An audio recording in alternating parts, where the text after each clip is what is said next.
Halo, kembali lagi bersama kami di Partai X.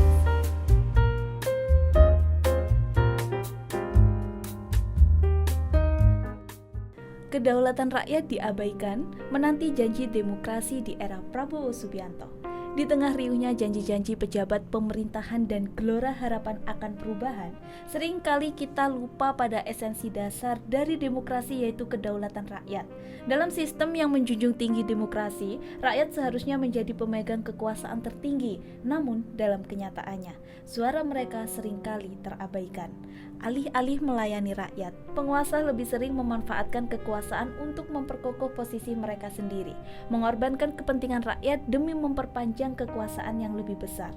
Demokrasi yang seharusnya menjadi jalan menuju keadilan dan kesejahteraan, kini malah menjadi alat untuk memperpanjang masa jabatan penguasa. Kedaulatan rakyat yang mestinya menjadi pilar utama dalam sebuah negara demokrasi, kini diperlakukan bak objek yang bisa dimanfaatkan, dikendalikan, bahkan dimanipulasi.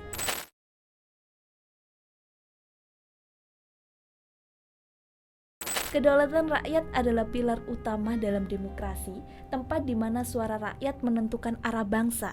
Namun, seringkali kedaulatan ini tergerus oleh manipulasi kekuasaan yang tersembunyi di balik janji-janji indah. Di banyak negara, termasuk Indonesia, demokrasi yang dijanjikan tidak lagi berfungsi sebagaimana mestinya. Rakyat yang seharusnya menjadi pemegang hak tertinggi dalam menentukan nasibnya, kini seringkali dijadikan objek yang dimanfaatkan untuk kepentingan penguasa. Fenomena ini semakin terlihat dalam praktik political crime, di mana keputusan-keputusan penting lebih banyak dipengaruhi oleh kekuatan ekonomi dan pemerintahan daripada suara rakyat yang sejati. Kebijakan yang seharusnya mencerminkan kehendak rakyat justru seringkali terdistorsi oleh manipulasi. Penguasa menggunakan media, uang, dan tekanan elit untuk memastikan hasil pemilu atau kebijakan yang diambil berpihak pada mereka, bukan pada rakyat. Manipulasi kekuasaan ini semakin jelas ketika kebijakan yang dihasilkan tidak lagi mencerminkan kebutuhan atau aspirasi masyarakat. Kebijakan ekonomi yang lebih menguntungkan segelintir elit atau proyek-proyek infrastruktur yang jauh dari kebutuhan dasar rakyat adalah contoh nyata bagaimana manipulasi ini bekerja. Dengan dalih pembangunan atau kemajuan, penguasa mengalihkan perhatian publik, padahal kebijakan yang diambil lebih banyak menguntungkan kelompok tertentu yang memiliki akses ke kekuasaan. Selain itu, kampanye uang yang marak semakin memperburuk situasi. Pemilu yang seharusnya menjadi cara bagi rakyat untuk memilih pemimpin yang mereka percayai, seringkali dimanipulasi dengan janji-janji palsu, suap, atau bahkan ancaman. Pada akhirnya, yang terjadi bukanlah kedaulatan rakyat, melainkan kedaulatan penguasa yang terjajah oleh kepentingan pribadi dan golongan.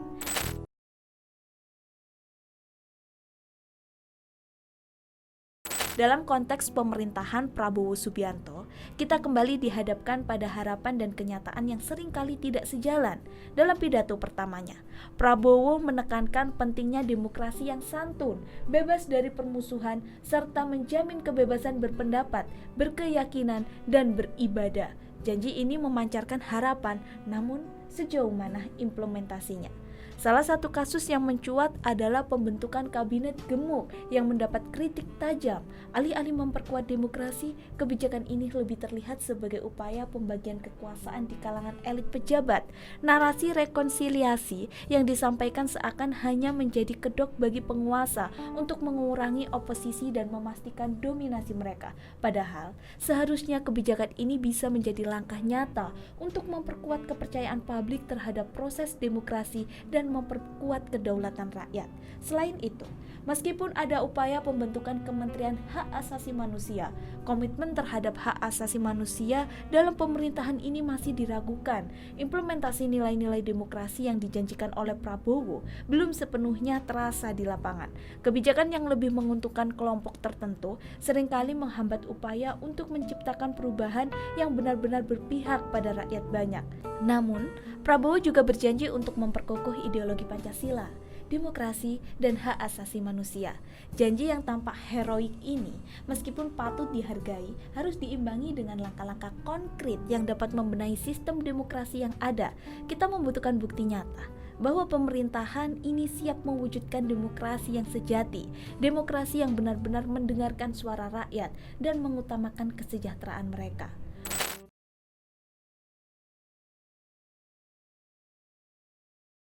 Kedaulatan rakyat yang sejati hanya akan terwujud jika rakyat benar-benar memiliki suara yang bebas, merdeka, dan tidak terpengaruh oleh kekuasaan yang manipulatif. Demokrasi yang sejatinya adalah ketika rakyat dapat berpartisipasi penuh dalam menentukan kebijakan yang memengaruhi hidup mereka, tanpa adanya intimidasi atau kepentingan pribadi yang menghalangi. Namun, untuk mewujudkan demokrasi yang berpihak pada rakyat, kita perlu mempertimbangkan perubahan struktural dalam sistem pemerintahan kita.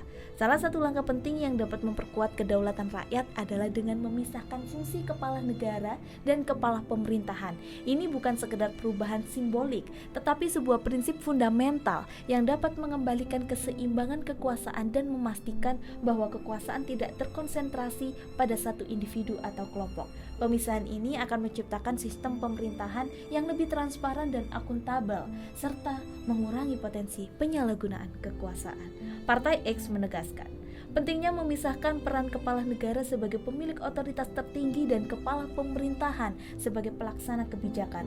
Dalam analogi Partai X, kepala negara adalah pemilik bus, sementara kepala pemerintahan adalah sopir bus. Jika sopir menyimpang dari tujuan yang telah ditentukan, pemilik bus berhak untuk mengganti sopir. Prinsip ini menunjukkan bahwa konsentrasi kekuasaan pada satu individu seperti presiden dapat mengarah pada penyalahgunaan kekuasaan, sebagaimana yang sering terjadi ketika kebijakan diambil untuk kepentingan elit daripada rakyat. Sebagai bagian dari penyembuhan bangsa, langkah ini dapat dicapai dengan mengembalikan Undang-Undang Dasar kita ke bentuk sebelum amandemen, dengan masa jabatan terbatas bagi pemimpin negara. Sebelum perubahan pasca reformasi, Undang-Undang Dasar 1945 mengatur dengan jelas pemisahan antara kepala negara yang diwakili oleh MPR dan kepala pemerintahan yang lebih independen dalam pengawasan kebijakan. Pemisahan ini dalam konteks demokrasi Indonesia menjadi kunci penting dalam memastikan bahwa rakyat memiliki ruang yang lebih luas untuk berpartisipasi dalam pemerintahan tanpa dominasi dari eksekutif. Dengan mengembalikan prinsip dasar tersebut, kita tidak hanya menyembuhkan struktur pemerintahan yang rapuh, tetapi juga membuka peluang bagi pemerintahan yang lebih adil dan transparan. Rakyat akan kembali menjadi subjek utama dalam setiap kebijakan, bukan sekedar objek yang dimanfaatkan untuk kepentingan penguasa. Pemisahan kekuasaan ini juga memberi ruang bagi parlemen untuk lebih efektif dalam mengawasi dan mengontrol jalannya pemerintahan, serta memastikan bahwa setiap kebijakan yang diambil berpihak pada kesejahteraan rakyat, bukan hanya kelompok elit. Dengan kesadaran kolektif dari seluruh elemen masyarakat, kita dapat memastikan bahwa sistem demokrasi Indonesia tidak hanya menjadi alat untuk mempertahankan kekuasaan, tetapi juga sarana untuk menciptakan negara yang adil dan makmur.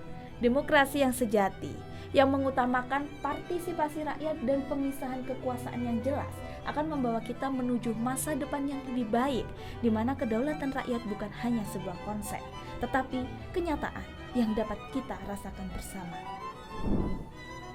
Itu tadi video dari kami. Jangan lupa like, comment, and subscribe. Dan kami Partai X pamit. Kami ingin satu bangsa, satu kemajuan.